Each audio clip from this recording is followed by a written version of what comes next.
ya kwamba tuko na shida moja kidogo ambayo nataka Governor Fernandez Baraza na governor wetu wa Busia na hata speaker akiwa ndani. Na jambo ni hili, kuna kile kitu inaitwa value addition.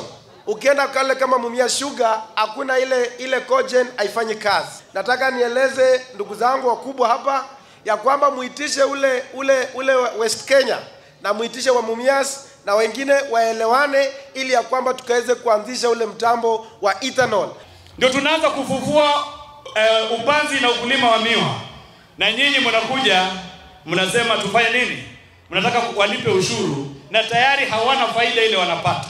Na tuliona watu wa avocado walikataa.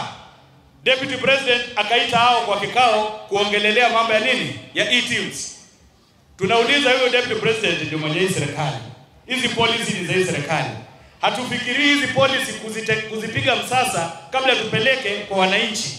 Na tuwe na methodology ambayo ina favor mtu wa chini. KRA must reconsider their position, and also number 2, AFA walileta sanity kuhakikisha kwamba ile miwa ilikuwa nakuwa harvested at 12 months haifanyiki hivyo. Sasa hii tuko na miwa mingi na hiyo miwa ingine inapita wakati ya harvest. Tunaomba kampuni zetu badala ya kuleta miwa kutoka mbali waanze na wakulima kwanza, kwa sababu kupata permit imekuwa tena kisirani and it's demoralizing. Do we want to be populist leaders or do we want development? Mambo ni mawili. We can be re-elected kwa kuzungumza, kama mimi naweza kuzungumza maneno matamu sana. Hata kuimba najua, kucheza najua, na hiyo inaweza nifikisha mahali. Hao wazazi wetu ukiwaangalia vile wameketi hapa, hakuna mzazi ako na smartphone. Speaker, ukiona wako na ile simu ya kitambo.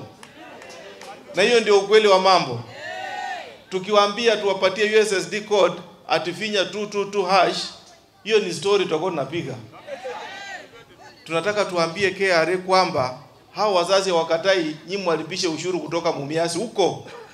Kama mnakata mkate na huko, ile kitu tunataka pesa yao isichukue muda ndio wafike.